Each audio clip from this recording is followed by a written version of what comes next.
Rock and roll Chicago, rock and roll Chicago, my hometown. Well, I was born in the city, gonna rock your city, Chicago. Chicago rock and rollers are the best here around. Hey, this is Paul Martin and Ray the Roadie for the Rock and Roll Chicago podcast. How you doing today, Ray? I'm doing swell. How are you doing today, Paul? Oh, I'm swell as well. Are you swollen? No, I'm just swell. Oh, just swell. Very good. Very good. Very good. Virus free, I hope. Yes, I hope so. I seem to be that way anyway. Yeah, here too. Just putting on some poundage. Yeah, me too. Yeah. And the dog thinks I'm crazy. I take him out for 2 walks a day. Well, we're eating over here like it's going out of style. But so what do we got on tap for today? Speaking of eating, I was thinking about Italian food. Oh, there you go. So I figured, why don't we talk to Ron Onesti? Ian must have told you last night. Did you? Yeah, we might have it again tonight. Very good. Very good. The Ron Onesti. Okay, good. Ron Onesti, yeah. We talked to Italian him. boy there. That's right. And we talked to him for a while. He told us a little bit about his life, his past, and what's going on today, and where he's going, and what's happening, and what's not happening right now. That's right. And so, well, let's get to it and see what Ron had to say. Let's go. We're meeting today with Ron Onesti, President and CEO of Onesti Entertainment, and much more, which I'm sure we'll get to. Right, Ron? How you doing today? Another day in paradise, we're just going to be like everybody else, and every day is a day closer. And look at this, it's Friday already. Was it the third or fourth Friday? I don't even know, third Friday into it. So we'll get back soon enough. Yeah, how are you? How you hanging out with all this COVID-19 stuff and not being able to have any of your venues open? Well, it's very difficult, of course. I'm standing in direct communication with my employees and doing everything I can to help them. I'm still working very hard every day, reformatting the company, making, it's giving me an opportunity to look at, the efficiencies of the company and that kind of thing. And I'm still, I'm on the phone and internet, emails with agents and managers every single day, still booking shows. And, as you know, we got the Des Plaines Theater going to be opening up. A lot of things happening. So, for me, it's still, working hard every day. Yeah. Tell me, Ron, where did this all begin? When you were a little kid, were you running little businesses with your brother or something? Or? Yeah, he's 6 years my junior, but I started, like everybody, a lemonade stand at 7 years old, and I sold franchises around the block. I had kids. I went to the grocery store and I bought the Weiler's lemonade packets for 10 cents. Yep. Sold to the kids in the neighborhood for 25 cents. And then I put up lemonade stands on the 4 corners of the block, and I just would go around collecting like the mob. 7 years old. But no, I've been doing this forever. I originally wanted to be either a professional baseball player. I played semi-pro baseball until I was 33, or a scientist, something like that. And but I was that guy in high school, that did. I was homecoming chairman and prom chairman, and I was in student council doing all the concerts, after the football games, and that kind of stuff. And music's always been a part of my life. Just back then, I didn't realize that people can kind of get paid for it. So I've been doing it for a long time. The first business, was that the T-shirt business that you had? Well, not really. Actually, that evolved. You've done your homework, obviously, here. A little research. That kind of evolved. Let's see, when I was 11 years old, I got a job as a busboy at a Jewish delicatessen in Oak Park. And there was a lot of, it was a great combination of business guys and athletes and neighborhood guys, and just, and I was getting a lot of experience, a lot of being exposed to a lot of different businesses. And, they saw me as a hustler. I had my first job, like I said, at 12 years old, and I was hustling. I was working hard. I was there till I was about 23. So I was there about 11, 12 years. And I started selling printing for this printing company, business cards. The guy said, look, here's a catalog. Here's a wedding invitation catalog. Here's a letterhead catalog. Here's business cards. Go to all your friends, all the people come in the restaurant.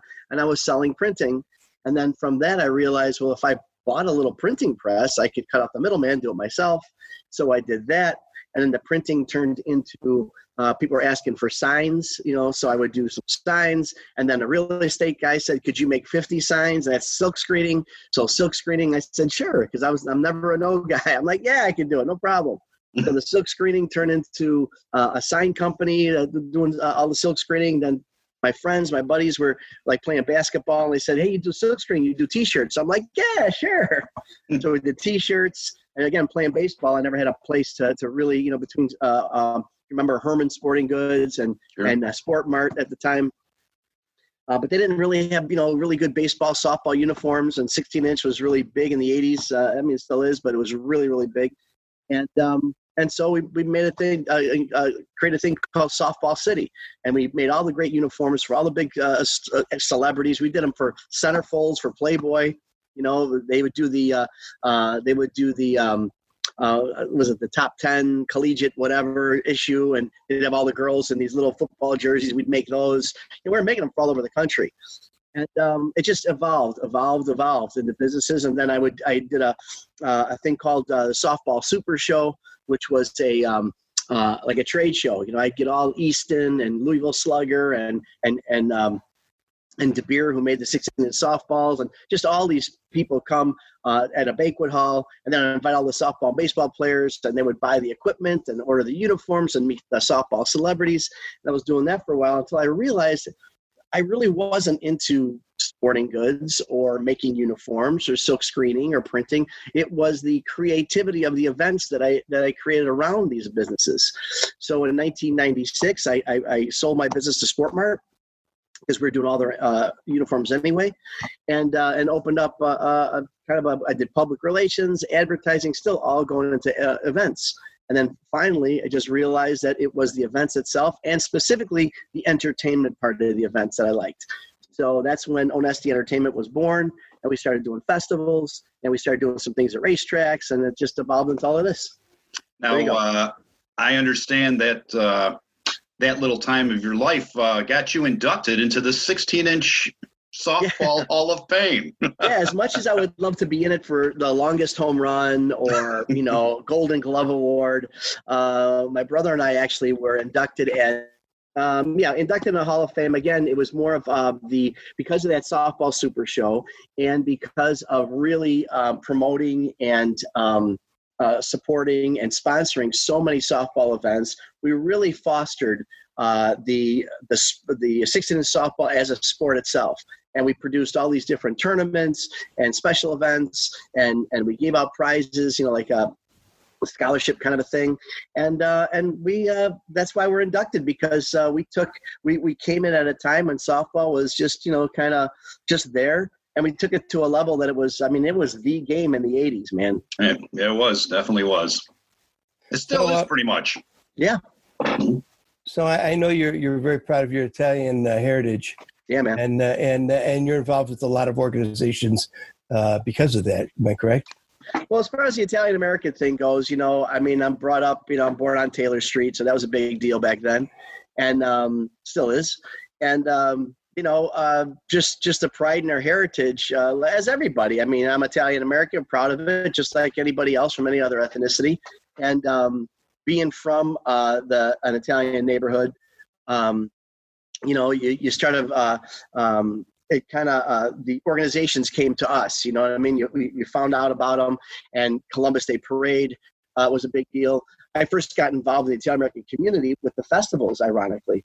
Back when Jane Byrne was mayor of Chicago, she's really who kickstarted the whole festival concept, with Chicago Fest. And, back in the 70s, there really weren't festivals like as we know them today. There are some church picnics, some block parties, a couple of big things, but not really big.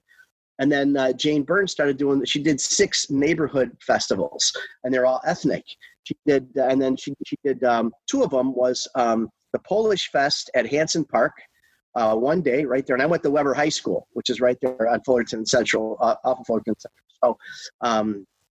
So I got involved in this last second in this festival that she had out there. It was just a 1-day, 8-hour festival. Remember, the health department didn't exist as far as festivals go. So I went out there, and they let me in with frozen bananas. And I had, the TV dinner tables, that we have, and a crock pot and an extension cord, not a 3-prong, nothing like that. I put chocolate in there. I froze, about 100 bananas.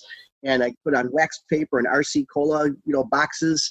And for 8 hours, all I did was just dunk bananas and sell them for $2. And I had a stack of cash. It was unbelievable.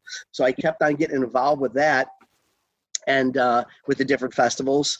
And I just kept on growing from there. And the next week was the Italian festival at Reese Park, and Tony Bennett was there. And it just so happened that my aunt, her office was next door to the organization's office, was running that. And I said, hey, Aunt, could you get me involved in this festival? And she did. She called her friend Marie, who was in charge of this organization called the Joint Civic Committee of Italian Americans. And I got into this neighborhood festival.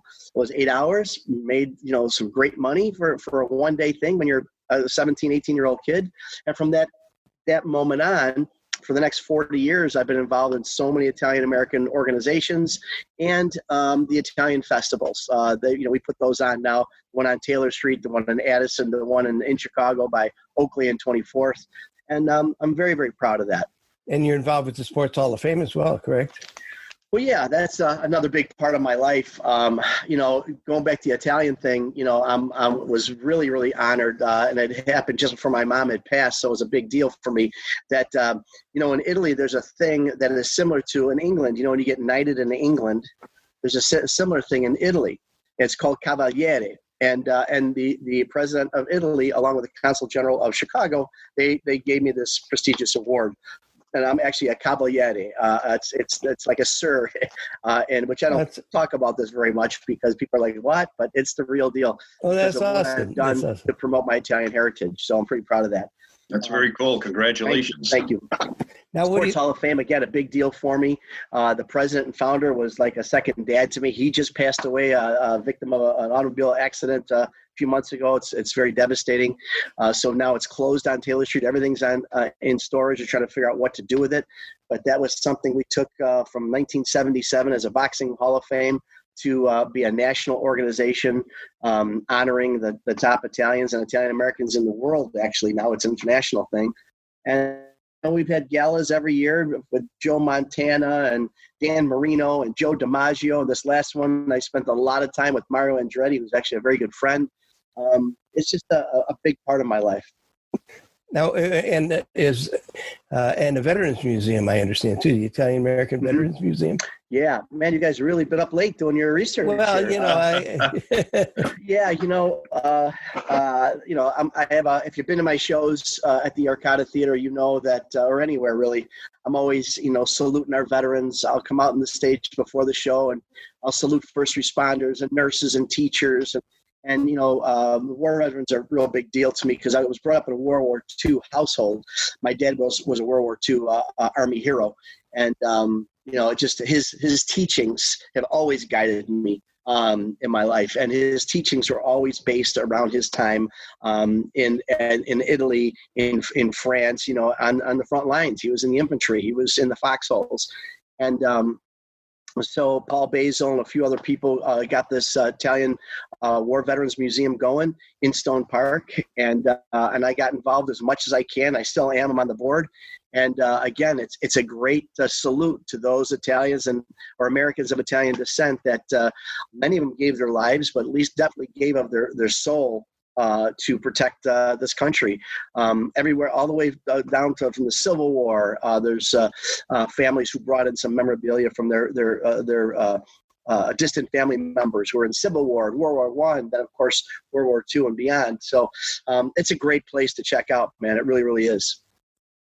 And the Columbus Day Parade, what's the deal with that? That's just silly. that they're canceling, or they're not calling it Columbus Day anymore? Yeah, that's a very, very volatile issue right now. Yes, the it Italian is. American, the Joint Civic Committee of Italian Americans is the organization that's pretty much spearheading it for us here in the Chicagoland area.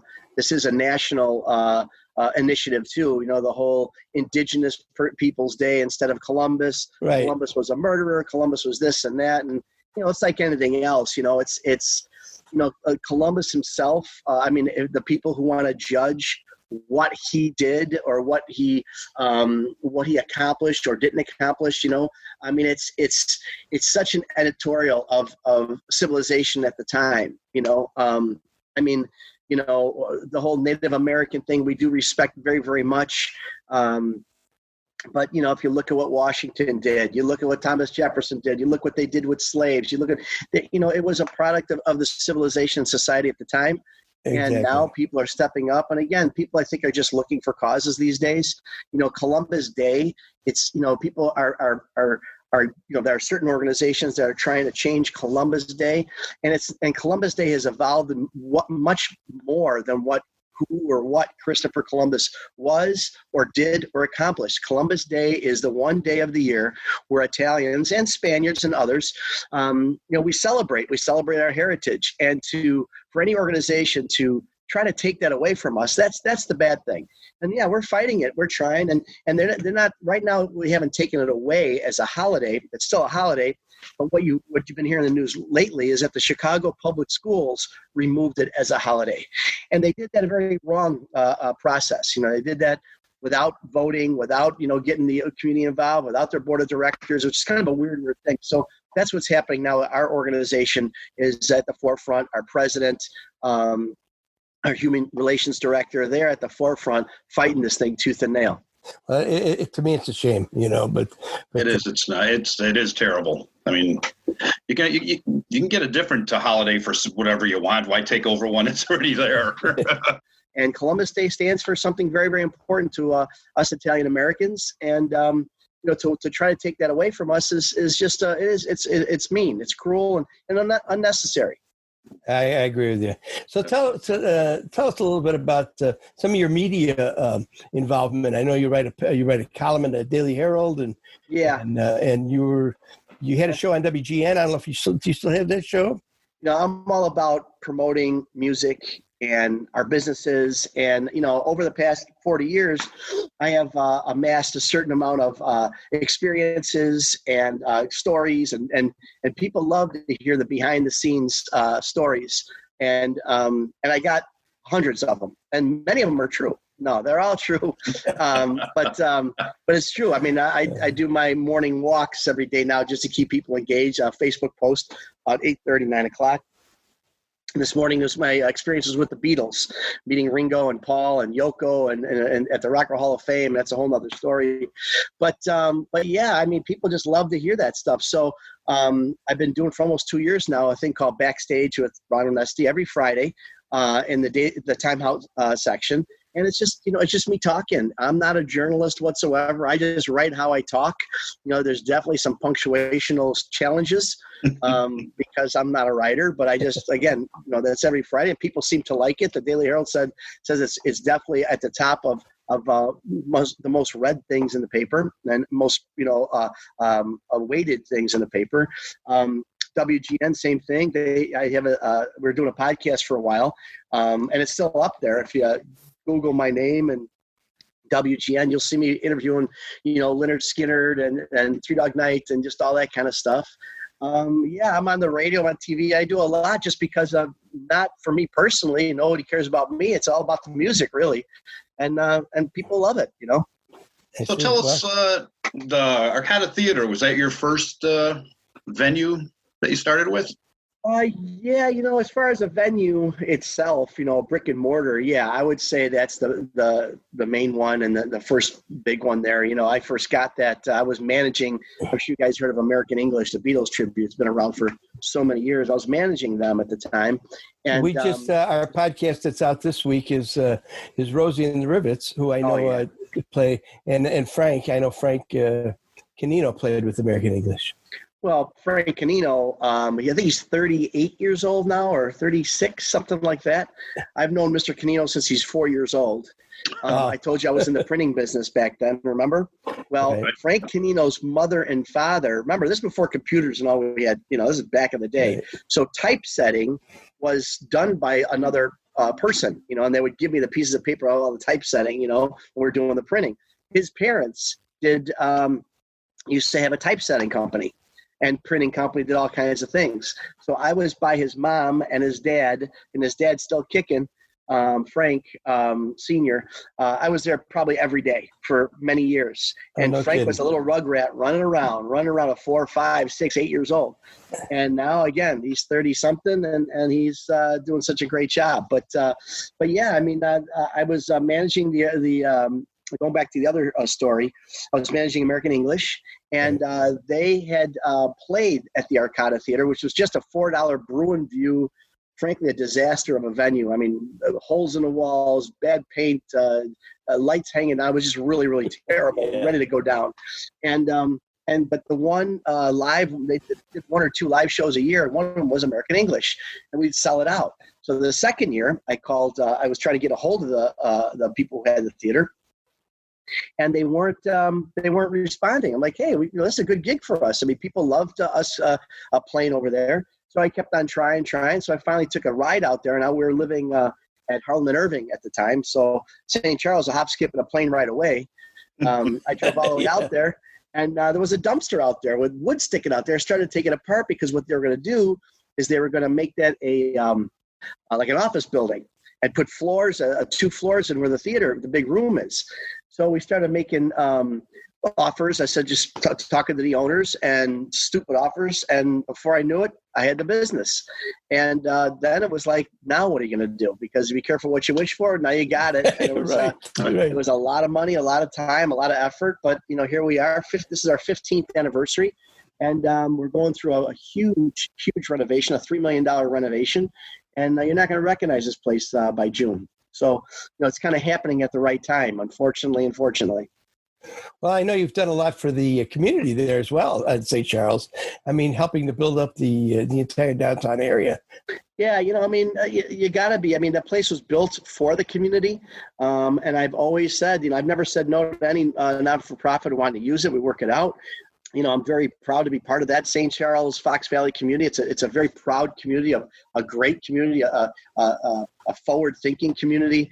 And they've welcomed me with open arms. They've supported me. And it's just a great area. I mean, it just is a beautiful area, and so many new things happening over there. And now you're planning on doing the same in displays? Yeah, this is a project that I've actually been, somewhat involved in for the last, I don't even know, 10, 12 years, Really? one way or another, because I've always had the interest of being a part of that property. That property's been distressed for a long time. And then finally, they put out, the city bought it, City Displays, with the help of the Rivers Casino. And they put it out there about looking for a company that would be the right one to take it to the level of where we're at.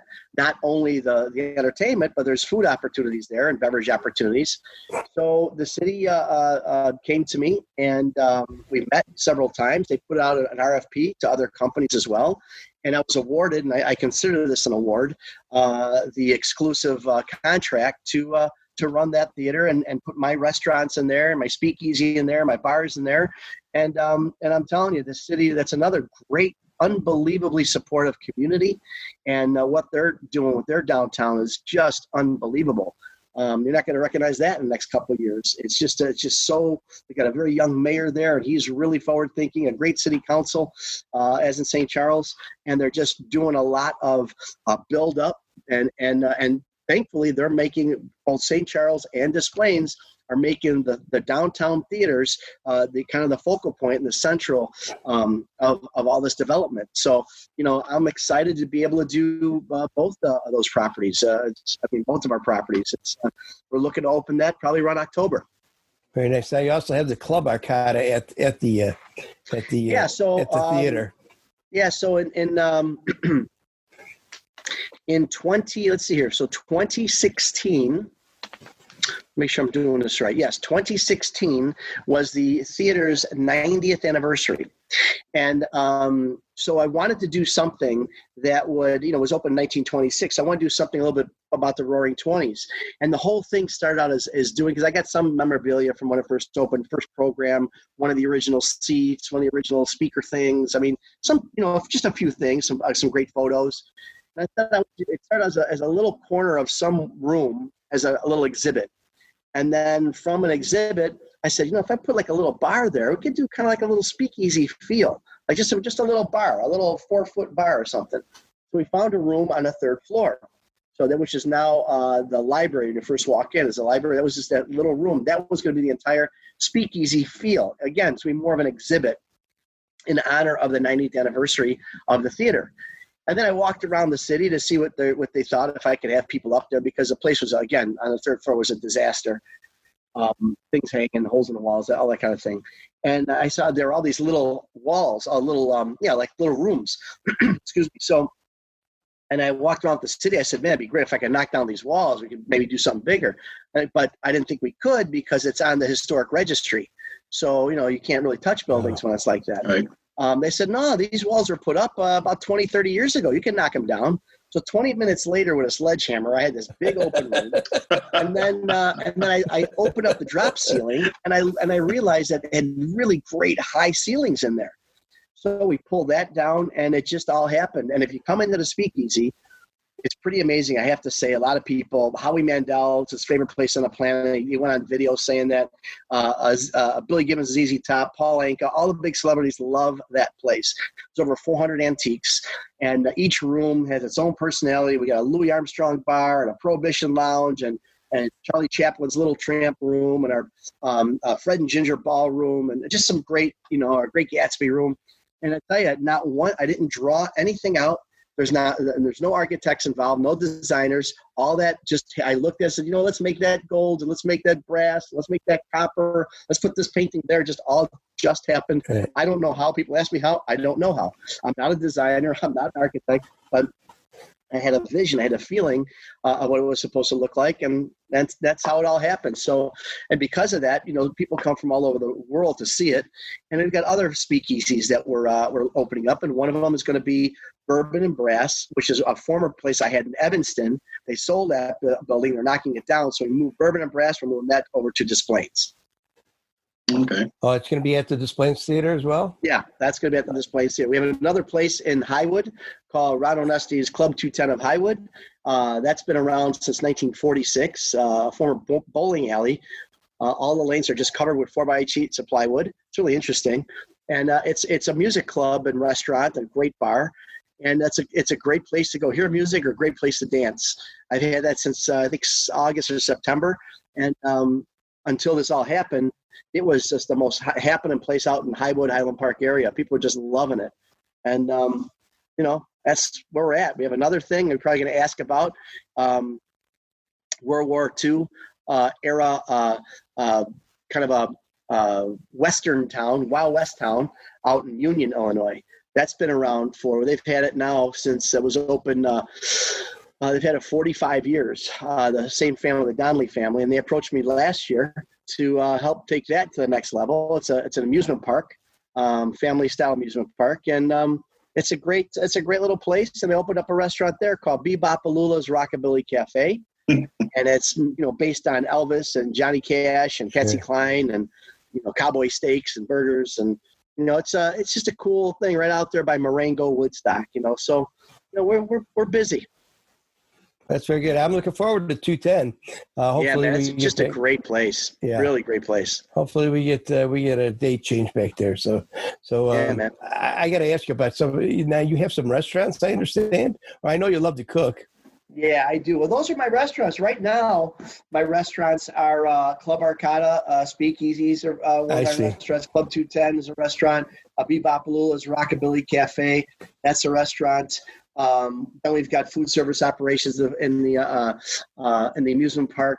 I'll have I haven't named it yet, but there's going to be a steakhouse and steak and crab house and dueling piano lounge in the Arcada Theatre building, because we're doing a massive build out there. So that'll be a high-end restaurant. On the other side, where Starbucks used to be on the corner, that's going to be my Rock and Roll Pizza experience. So that'll be another restaurant. And then plus we'll have the restaurants. We'll probably do another Rock and Pizza experience in Des Plaines, plus another speakeasy up. So that's going to be the Bourbon Brass Speakeasy. So there's a lot of restaurants and bars, and I find it hard to keep track of it myself. Are you still doing the frozen bananas anywhere? That's a great. I really should bring that back, at least at the amusement parks. I might do that thanks to you. Thanks for the suggestion. Tell us a little bit about some of the acts that you've personally that you love at the Arcada, and some of the big name acts, and if you got any good stories about some of them, maybe who are hard to deal with or something. Well, we don't have to mention any names or anything. Yeah. But, well, I'm very lucky. I'll be 58 on May 8th. And I'm a child of the glorious 70s. The classic rock era. Sure. And I feel I was born at the right time, because I was just at the tail end. I experienced the 60s to a degree. At the tail end, the whole 50s thing. Again, growing up in a World War II household, I was made familiar with the Prohibition era music, and also the swing and big band, and Benny Goodman and Glenn Miller, and then still being in college age, the 80s with the hair bands. So musically, I think I was born just at the right time. And what the Arcada has come to be for me is a place to bring all the music that I like personally. I just love, people say they love, what kind of music you love? Well, I love all kinds of music. I really do. And that's what the Arcada's been. I've been booking things, all those bands, almost every one of those bands are bands that I love. And it just so happens that my likes kind of represent a generation. And the good news is that even though, the 50s, 50-year-olds and 60-year-olds and 70-year-olds, love what I do, from the Foreigners and the Americas to the Wayne Newtons and Paul Ankas of the day.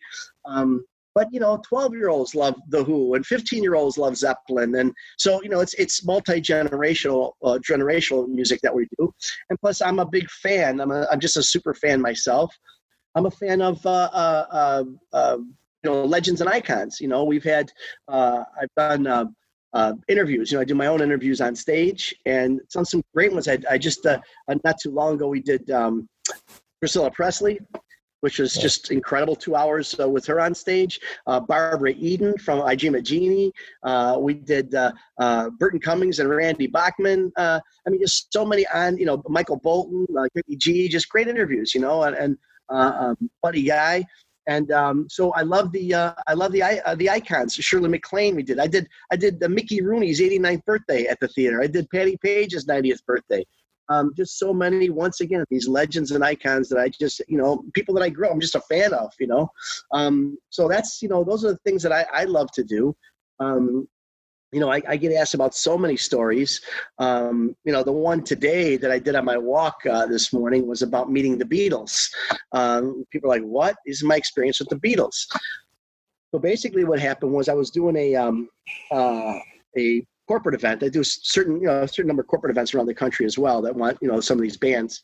And I was doing one in San Francisco, and we had Cheap Trick and Joan Jett there. It was a great night, private event. It was incredible, right? And I happened to be with Joan Jett, who her manager Kenny Laguna is an old friend, and she's just a great lady. Worked with her several times, and I happened to be with her backstage at our event when she got the call that she was being inducted into the Rock and Roll Hall of Fame. And so she jumped in my arms, jumped in Kenny's arms. She was like going crazy. And she says, "You called me the good luck charm." And she invited me to come to the induction ceremonies. I said, "Sure, I'll come. I'd love to." Didn't expect anything. Well, a few weeks later, I got in the mail, I got 2 lanyards, lanyard number 100, number 101, that were for the Rock and Roll Hall of Fame induction ceremonies that they sent me. And how cool is that? So, it was amazing.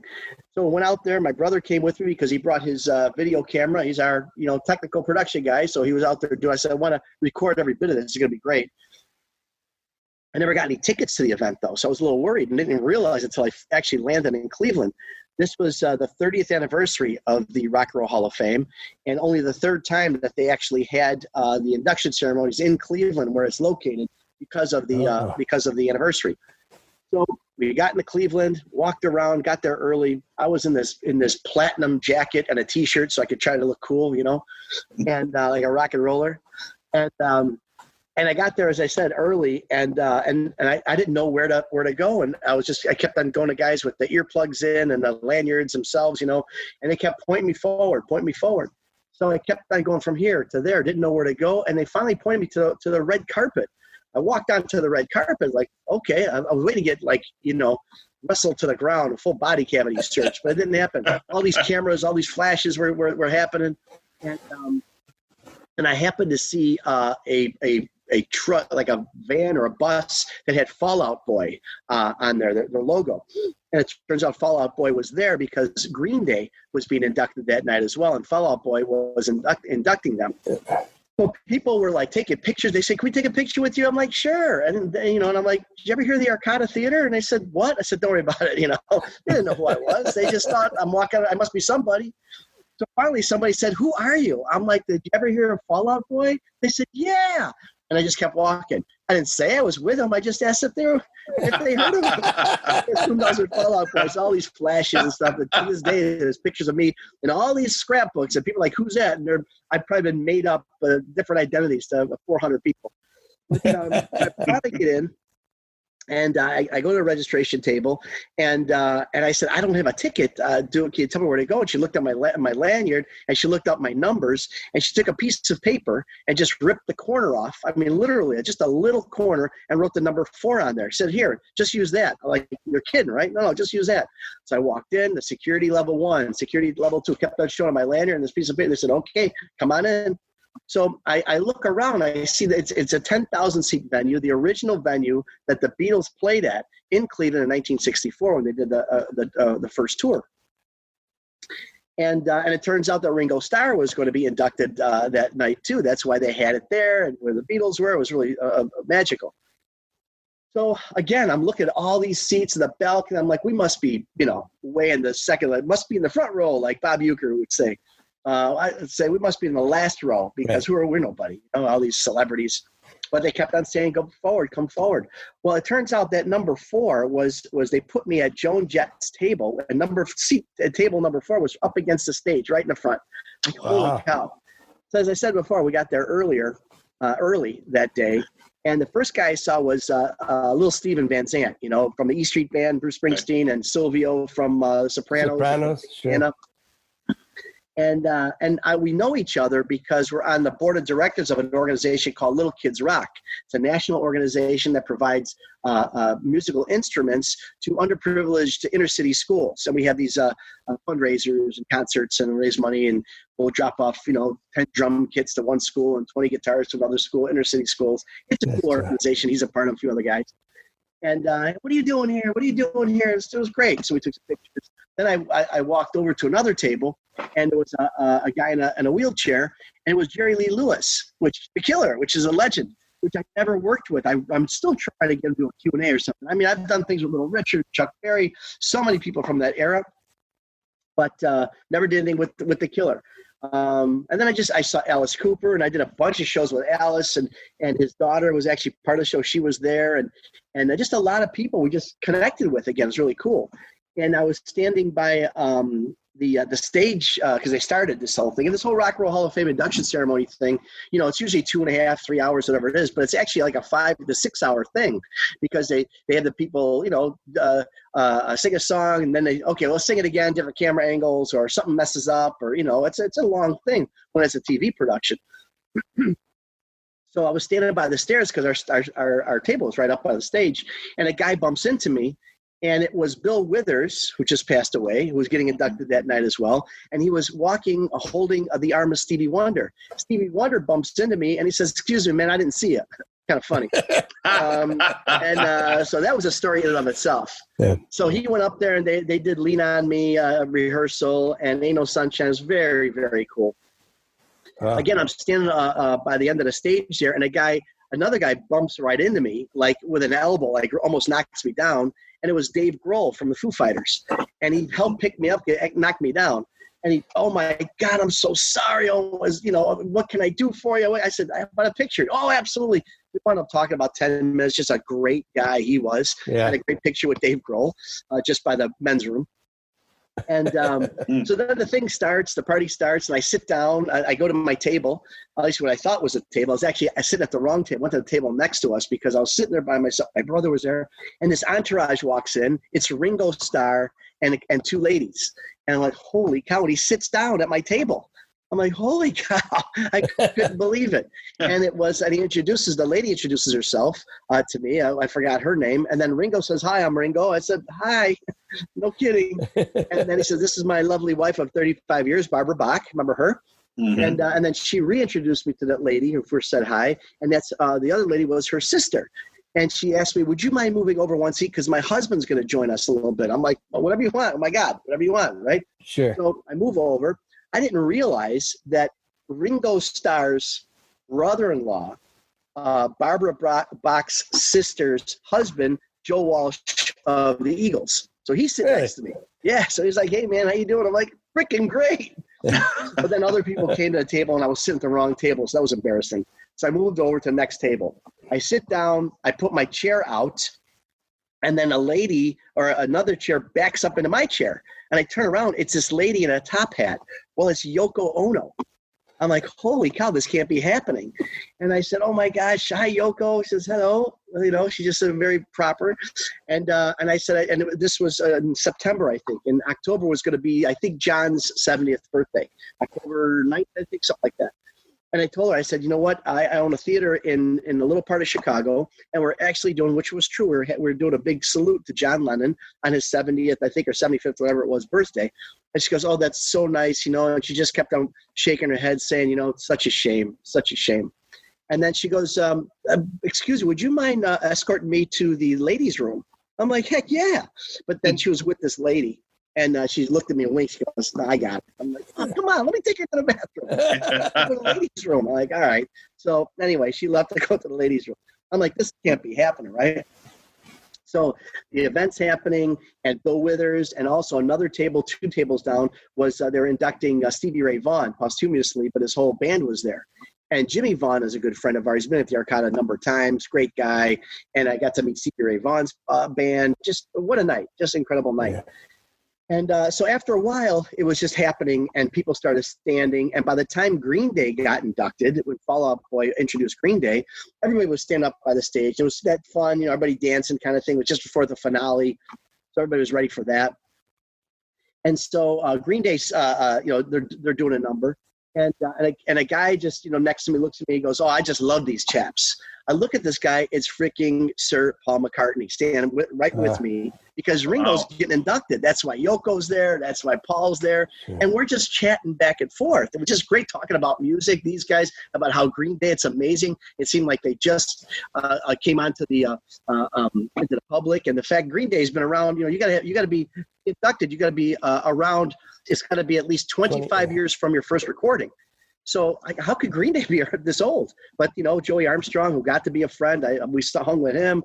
I took the plane back with him and the other guys from Green Day. So it was a very, very cool night. And a couple of Fall Out Boys. And so, again, Paul McCartney was just talking about how that was our topic. Like how, you look at Ringo, who's being inducted, and how long he's been in the business. Look at these guys. He's look like just they look like babies, right, and they're getting inducted. So my brother's got all this on videotape, so much so that he actually has the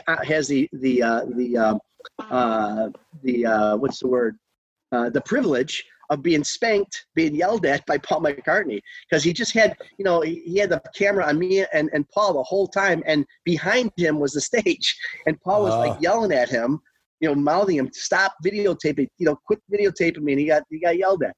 Nice. But that was today's story. So there you go. Those are the kind of things that happened to me. There's a ton of them. And, sorry to make your ears bleed there on the headphones. No, that's okay. It's awesome. It's an awesome story. That's awesome. Very cool. How do people get in touch with you or follow you or follow your walks? Yeah, I'm pretty accessible. I really am. I just have, my the Facebook page. You get, it's pretty popular. I do, a lot of stuff on that between my personal one and the pages from my other venues. Oshows.com is our website. Ron@oshows.com is my email address. I mean, anybody wants to say hi or have suggestions or anything, just pop it on down to me. All righty, Ron. Well, thanks for joining us today. It was a pleasure talking to you and getting some insight and some entertaining stories on top of it. Well, thanks, Ray, Paul. So good to talk to you guys, and thanks for keeping doing what you guys do to keep the stories and rock and roll music alive. I know you guys are still playing, and I know it's in your blood, and that's what it is. This is all in our blood. It's all we know. And the reality of it is, my column today in. That this is being recorded in the Daily Herald is about, some of the songs that of our lives. We got the songs we're dating in high school, or our prom songs, or the fact that when somebody passes away in the military, it's taps that's being performed, or when we go to show pride in our country, what do? We sing the national anthem. So music is so much a part of our culture. It's so much a part of our society, and it's going to be a huge part of us getting back into swing of things when all this is over. Absolutely. I think once this all gets over with and we're all back to normal, I'm pretty sure that this music will. It's obviously playing a big part. If you look on Facebook and people are doing shows and just guys playing from their bedroom or from their living room, and it's awesome that it just breaks up your day a little bit and helps. That's necessary. Out. It's necessary. Music is a protein. It's a vitamin that we all need. I wish you guys the best as well. Thanks very much. Thank you. Thank you. Well, that was great talking with Ron. He's got a lot of stories there, man. The thing with the Beatles, that was pretty cool. That was very cool. And Joan Jett and everything else, that was a very cool story. Yeah, he's met a lot of famous people, rubbed a lot of shoulders, and seems to be doing very well for himself. He's got the Arcada, he's opening up the new place in Des Plaines and Club 210, and he's doing really, really well. Yes, he is. Yes, he is. It's good to hear from Ron, and glad he was able to join us for this podcast, this week's podcast. So don't forget to share and enjoy our podcast. Where can they enjoy all them at? They can enjoy our podcast anywhere they get a podcast, or they can go to our Facebook page. They can go to our website. They can go to YouTube. They got to subscribe so they never, ever miss an episode. And make sure that you're checking out the Illinois Rock and Roll Hall of Fame on Route 66 radio show, roadtorockradio.net. It's an internet-based radio show featuring all Illinois musicians, and every Monday at 6:00, they feature one of our podcasts. So check them out and support the museum. Very good, very good. Well, thanks for listening, everybody. Hopefully, we'll have another one lined up for you for next week, and we'll talk to you then. Thank you. Arrivederci. Chicago.